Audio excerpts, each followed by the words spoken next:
Day 20 of the Love Shack build. Oh my God, yesterday. I should have filmed it for a number of reasons. Did I fall down yesterday? Did I tell you about it? I can't remember. I fell down off the ladder. Not high, I wasn't that high up. But I was so frustrated that the floor's uneven and I'm like wedging a brick underneath one side of it and the brick's too high and the thing's too low and I was all like, meh! And then I fell down. And I was like, okay, be careful, girl, because if you break a leg, you're not going to be able to build.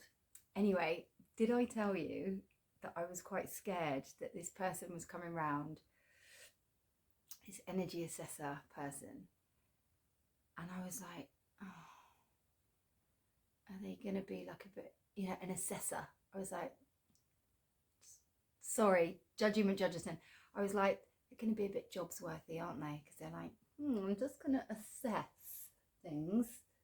So I was all scared, right? And then look at my living room, right? Don't judge me because of the mess. We've got insulation, we've got roofing and flooring underneath, and plasterboards. Can you see that? All the plasterboards? Yeah. I couldn't get the materials out because the thing isn't watertight. So I tried to close the door. I closed the door, but then I couldn't open it. So I had to just leave it open a crack, right? And I was thinking, how can I let him not go in the living room because it's full of materials and he's going to go, what are you building? Anyway, it's really funny. This guy steps into the home and literally the first thing he says, there's this much crack of the door open. He went, insulation, what are you building? And I was like, oh, damn it. Anyway, turns out that's exactly what he used to do. Build outbuildings. So it's so funny, right? The conversations that I'm having with people. It was meant to be a 10-minute job. He stayed here for an hour. We were talking about building and all sorts. And it is really gorgeous because it's like, it literally is like this language of the heart. It's like a love language. Like, when you're talking to someone, not particularly with this guy, it's like with anyone, you're talking with someone about something that you love. It's like you're both quite excited about, oh, I did this and then you could do this and did you know this, and you're sharing information and it's like so cool. So I had all this fear about this guy coming round thinking, he's from the housing association, they're going to tell me to take it down. Anyway, it turns out he was like, no, I work with them, I don't work for them, and I love outbuildings. And we were like chatting back and forth. So that was really cool. Yesterday was a bad day for me. I wish I would have filmed it, but when I'm in the depths of despair, it would have actually been good, to capture the pain of the process. I did the video diary in the morning and I didn't get all the furrings cut. They're really actually quite hard to cut. I had to ask my neighbour if I was using the tools properly because it's really hard. It's really, really hard. My circular saw keeps on kicking back on me, right? Now, when you've got a tool that powerful kicking back on you, it's kind of scary. Anyway, it had very gappy teeth, big teeth. So I've bought another blade. Hopefully it's going to work okay. I went and asked him if I could use the Makita. I was using the Makita and it was still struggling. And I'm like, am I doing something wrong here? Or is this just a really hard job? Anyway, it turns out, because he did one and he was like, no, it's not you. It's a hard job for the tool to do. So we're getting one furring strip cut and it's killing a Makita battery, one strip. So, oh no, it needed 2 batteries. So I had to swap them over. So I didn't get all of the furrings done. But the bit that got me yesterday, right? I was in tears, like tears. You know, I was like this. No, I was going. I was literally like sobbing yesterday. You know why? The tarpaulins. The tarpaulins. Trying to get this apex. Oh my God, the frustration. It just, actually, I just re-felt it then. I just re-felt it in my body. It's okay, I've done it, Rach, calm down. Calm down. You've done your best. Good job I did, because today it's thunderstorming. Yay! It wasn't so bad earlier. I was like, what is the weather talking about? I could have been working out here. I've gone and I'll tell you about that in a minute. And I was like, lies, it's actually quite nice. Let me get myself sorted. Put the kettle on. It started chucking down like, whoa, like thunderstorms, like, whoa. Anyway, I managed yesterday to get 2 tarpaulins over the thing. You know, in hindsight, you know, that's why all roofs are like that. So the rain falls off. If I would have thought of that in the first place, I would have secured the tarpaulins down properly so that one string is going that way, one string is going that way, and they're taut and they're overhanging. And then the other one is overlapping, and one string's going that, 2 strings are going that way, and 2 strings are going that way. So it can't move anywhere. There's height in the middle, so there's a roof. Anyway, I was trying to do this yesterday by myself on a ladder on a warped OSB board. I got these big chunks of polystyrene that came packed around the insulation. I was trying to wedge them up and they kept on falling down. They fell down like 4 or 5 times. I was just like, I just cried. I actually just cried. I was like sobbing, like I said. And then I had to get the tarpaulins on, which I thought I was very clever. I tied the string to a hanger, and the hanger is like a joist hanger, right? So the wood sits in the joist hanger and you screw it in so it's secure. I tied the string to the hanger, chucked the hanger over where I wanted it to go, got the tarpaulin out so I could pull it tight and then secure it to the building. So in theory, great idea. When I had to remove the first tarpaulin that I put down, the one that didn't cover the edges, it had already tipped all the pools of water inside the building. It didn't cover the edges. So when I tried to get the water out, it just went into the building, onto the wood.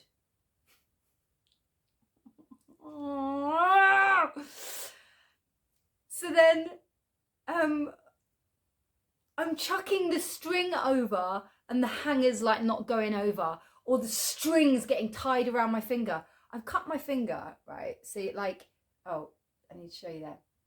So it might only look like a small cut. It's not that big. I didn't even like notice it yesterday. That's how flipping weird and hardcore I am.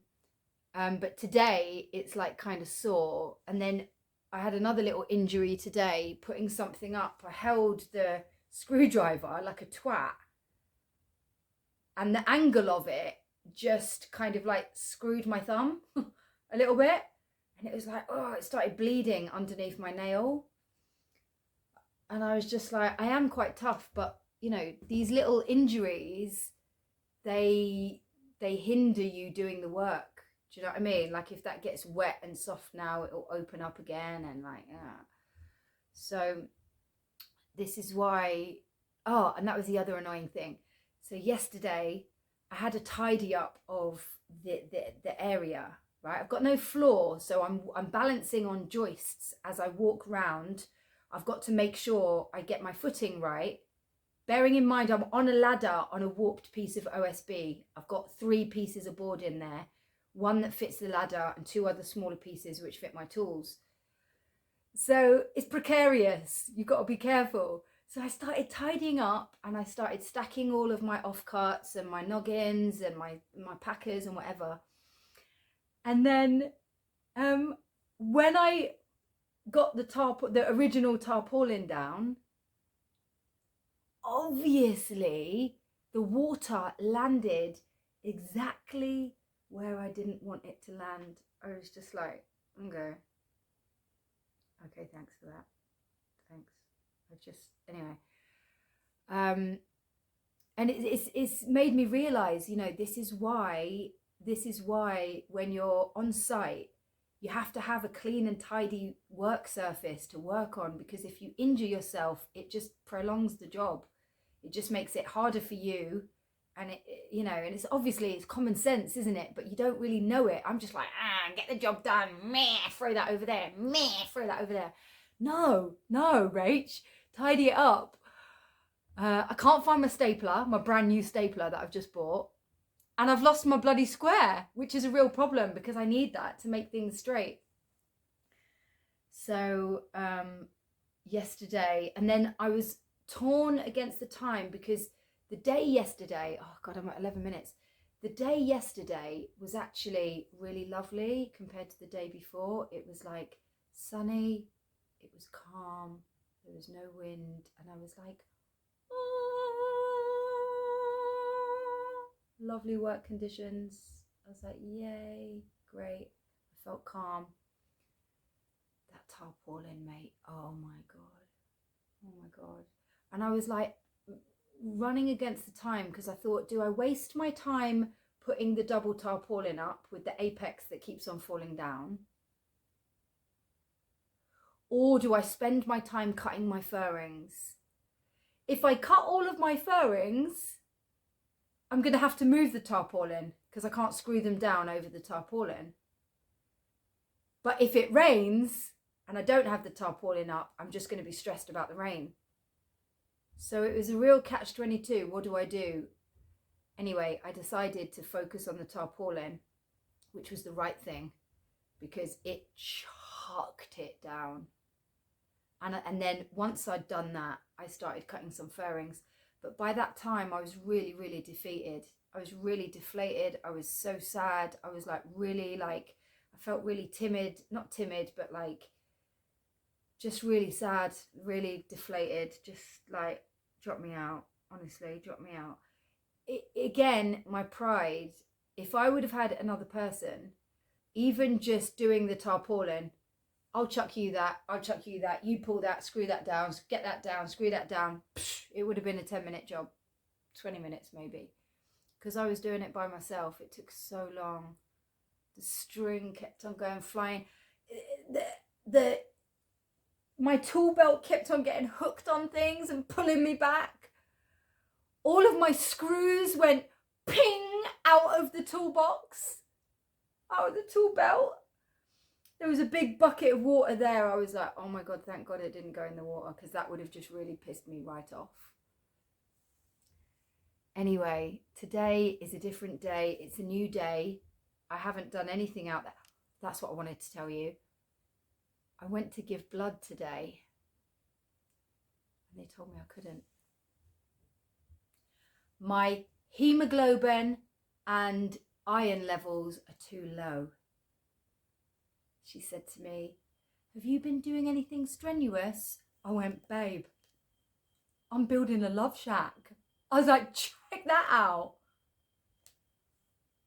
Her eyes went like that. She was like, you've done that? I'm like, she went, how long? I was like, 19 days.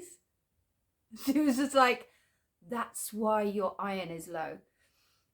So basically, I'm not eating enough. Like yesterday, I ate porridge in the morning and then I had 2 satsumas and then I ate chicken and quinoa and vegetables at night. It's not enough. Like I need the fuel, I need the energy, I need the protein. Hemoglobin is protein in my blood. And I love eating, so I was really excited to hear that because I was like, yay, double eating, woohoo. But it's not about the food that I eat, because I'm happy to eat as much as I can. It's when I'm in the flow, I don't want to stop. I literally, it's like a ball ache to stop. I just want to keep on going. But, you know, I have donated blood 26 times and they've never told me I couldn't donate. So I felt knackered even today, even though yesterday wasn't that strenuous. It was the mental frustration yesterday really, really got to me. And it was day 2. It was after that day of rain that I felt so, and the wind nearly taking the roof off. That's how it felt. The wind was so strong. I was like, oh my God, it's going to kill the granny next door. I'm going to kill the granny. I didn't kill the granny. Yay. So yeah, it's just been like thunderstorming, and I just went and tried to give blood, and then I went and bought some more screws. But what I'm going to do now, which I'm quite excited about, is I'm going to get out there and start putting my batons on. And I'm really hoping that that's going to be like a nice, pleasurable job that's not going to be too challenging, that feels quite like, yay! I need 5 rows, 600 centres up the back. I'm going to start at the back so I can practice, so that it doesn't really matter if I make too big a mistake. I feel pretty confident with it, and there's no windows or whatever to go round, so I can just run the strips along, screw in the middle, level it off, go out, screw in each stud. Ready for my cladding. Yay! So that's exciting, even though my roof is not finished. Well, you just gotta work with what I've got, right? So yay, today's a better day than yesterday. Yesterday was a really challenging day in my life, in the life of Rach the Builder. And I really want a DIY pal. I want a pal, a woman. I would love a woman pal who's really into DIY like me, and who's just like, yeah, come on, let's build a roof today, girl. Come on, girl. So I'm going to attract a woman who's good at DIY. I wonder if she's going to be, that could be quite fun, couldn't it? You know where my mind went. I was thinking that earlier, actually. I was like, that would be hot, wouldn't it? If I found a girlfriend who was also into DIY, that we could like do videos together. I was like, that would get me some views. I'm not trying to get views, honestly. I'm just, yeah, man. I'm just sharing the journey because I think it's awesome. And yeah, I quite like the documentary style behind the scenes of the realness. I really like that. I've always liked that, because then it's like you get to know someone. So the fact that I have built the shack and then I'm going to work in the shack. Oh, I need to not leave the love bit out, because sometimes I call it the shack. It's not the shack, it's the love shack. Let's get it right. Anyway, dang, that's 20 minutes. Love you guys. Thanks for watching.